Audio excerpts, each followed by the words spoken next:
Hi, it's Jen from Lube Beach Art. The light's not so good in the studio today, so I'm out in the back garden. I just want to tell you about my new video, which is on shore wash. Now, unlike my previous video on sea foam, this one is a more enlarged, detailed version because I was finding that a lot of my students were struggling with the shore wash. So I have created a more detailed version that will give you all the steps, all the thought processes you need to create realistic looking shore wash. Alright, let's get on with the video. Creating realistic looking shore wash can be one of the most challenging parts of a seascape painting. One of the reasons, I guess, is that not only does the shore wash look completely different each time, it's a part of the ocean which is constantly moving, and this makes it difficult to study. I've created this video of an enlarged version of shore wash to help you get a better idea of the shapes, highlights and shadows that I use to make it look more believable. To start with, I've covered a 30cm by 40cm, that is 12" by 16" canvas with a couple of coats of wet sand colour. The paints I'm using for this mix are red gold and naphthol crimson with some cobalt blue and white added to tone it down to a more natural looking colour. Now, I'll start by adding a slightly curvy line of white paint towards the bottom of the canvas, which will represent the edge of the water. I'm using a medium-sized round brush for this. The line you paint does not have to be too neat. Now I'm going to start blocking in the nearest bits of the floating sea foam. These will be the ones that are closest to the bottom of the canvas. They'll be roughly triangular in shape with the largest part at the bottom, and I'll anchor them to the shoreline we've just created. I'll start the first one about 2/3 of the way across the canvas, and I'll paint this shape using horizontal strokes. The reason I do that is because I don't want the edges of the triangle to be too straight. Next, I'll start painting a similar triangle to the left of the first, but I'm careful not to make the shape look exactly the same. This time I'll make this little tail go to the left instead of the right. Then I add another triangle shape to the left again, but I'm going to make this one a bit smaller. The goal is to try to avoid making all these shapes look too repetitive. Finally, I'll fill up this large space over on the right of the canvas with a couple more small shapes. Now, moving up towards the top and still using the white paint, I'm going to add in some more shapes to represent the floating bits of foam. These ones are going to be smaller than those on the first row because they are further toward the background of the painting. Objects of similar size will always appear smaller as they recede into the distance. Also, I'm going to place them a bit more randomly so they don't look like they're in a straight row, and I'll try to make the shapes more irregular. Again, I'm going to use horizontal strokes of the brush. The further I move up the canvas, the smaller these little blobs of paint become, and I make them closer together as well. You might have also noticed that they are now more of a horizontal shape rather than a triangle. You want these areas of sea foam to look random, but you also don't want them too evenly spaced. Often when you look at the sea foam on top of the water, it seems to run in lines, so that's what I'm doing here, applying them in a sort of a diagonal line up towards the top of the canvas. I also continue to make them closer together and more of a horizontal, elongated shape. Now I'm going to link some of these lines together. I'll switch to a smaller brush at this point so I can get the lines a bit finer. You don't need to link every single line. In fact, it's probably better to leave some unattached. Okay, now we have the basis for the floating bits of foam. You can see that in between the floating foam, some shapes are starting to appear on the background. This part represents the sand beneath the water. The water is clear, so the sandy bottom is showing through. One thing I want to do though to make it look more like water is to add some refracted light. In water, refracted light shows you what is beneath and reflected light shows you what is above. For this part, I'm going to mix some cadmium yellow light and white together. I want the mix to be lighter than the background so it will stand out, but not so light as the white we used for the floating foam.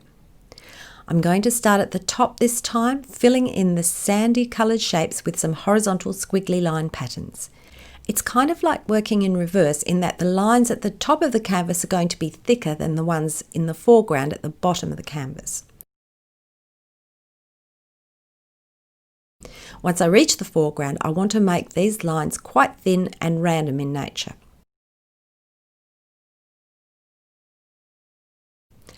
Up towards the top of the canvas, I'll cover most of the sand coloured area, whereas at the bottom there won't be so much refraction. Once I've got these bits of refracted light in, I can ignore them for now and continue to work on the floating bits of foam. So moving back to white again, the next thing I want to do is to link together some of these smaller areas with some horizontal lines. The reason I'm doing this is because I don't want it to look too spotty, so I'll create a thin line of seafoam that moves diagonally up the canvas, and this is going to further help to make it appear as if the foam is receding into the distance. There's no need to link every single area of white, just a few bits here and there. Using horizontal brush strokes will help to keep the edges nice and uneven.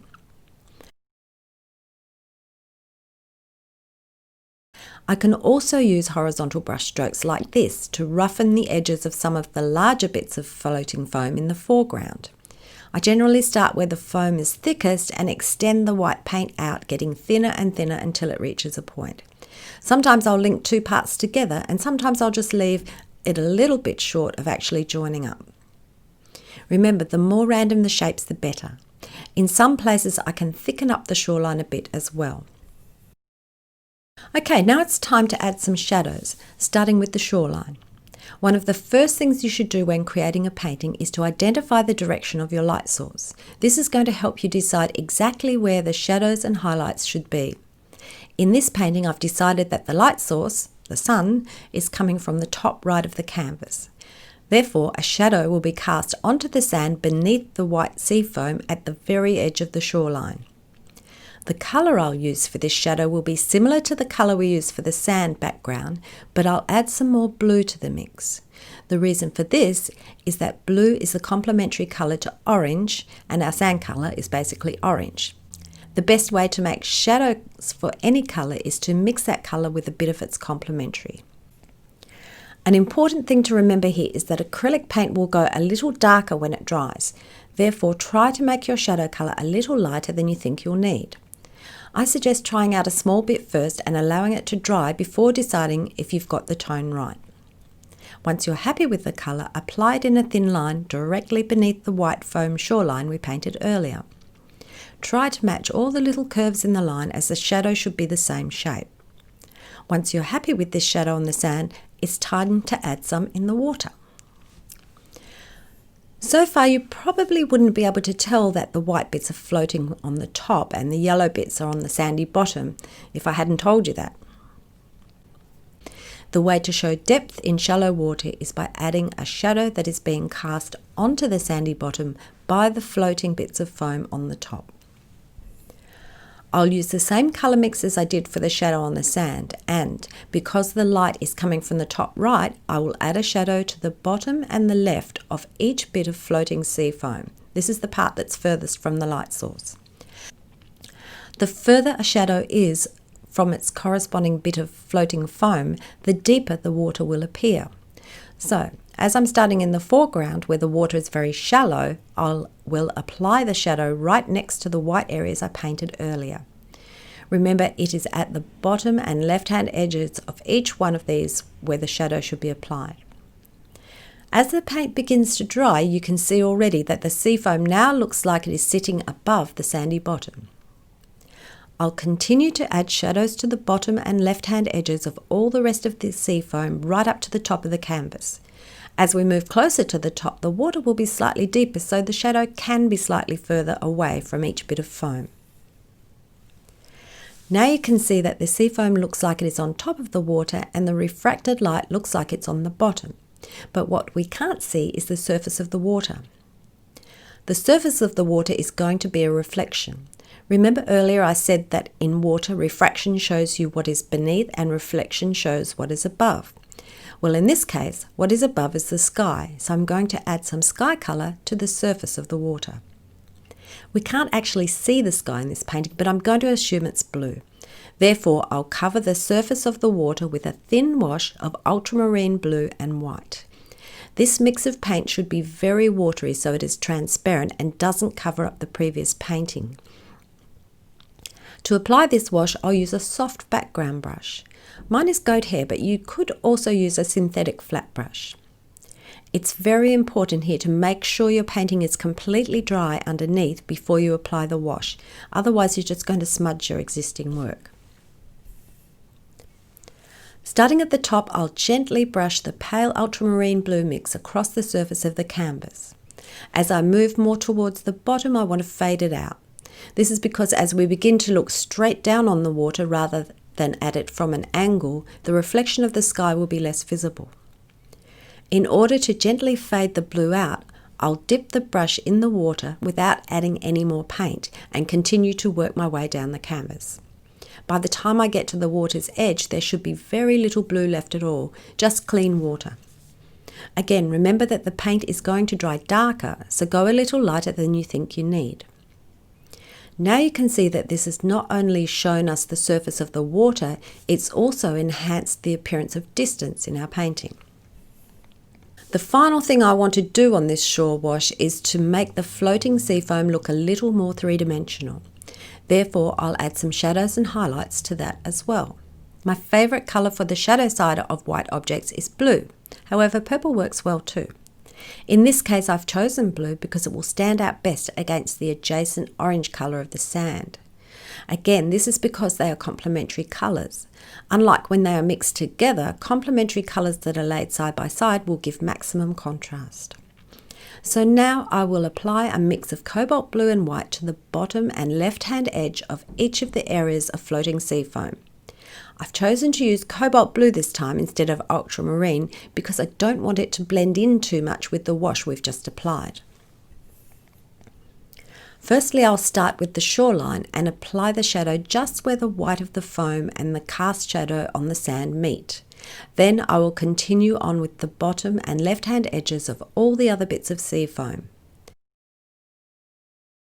There's probably no need to go all the way to the top because these parts already look blue from the wash. Now, on the opposite side of each bit of foam, that is the top and right of each part, I will apply a highlight. For this, I'm going to use a mix of cadmium yellow light and white. It's the same colour we used for the refracted light, but this time there's much more white in the mix. This is because I want to make a good contrast with both the blue shadow and also the darker yellow on the sandy bottom. Once again, when you get near the top of the canvas, there's no need to paint the highlight on every bit of foam, just the larger ones will do. I can also use this colour to extend the areas of foam a bit further with some very fine lines. For this very fine work, you should use a really tiny round brush, or like I am, a very small flat brush. Now, to add some highlights to the shoreline, you can use a small round brush, but if you have a fan brush and feel confident with it, then you can make some really nice uneven edges by using it to apply the highlight along this foam on the shoreline. Now, all there is to do is to stand back and take a look at your finished work. You've completed a realistic looking shore wash. Of course, there's no right or wrong way to paint shore wash. It's different every time. But what I wanted to do here was to give you the thought processes that I use so that it can help you to make the decisions on how to paint shore wash in all your paintings. I hope you found this tutorial helpful. If so, please leave me a comment below. And if you would like more free art learning resources, please visit my website, bluebeachhouseart.com.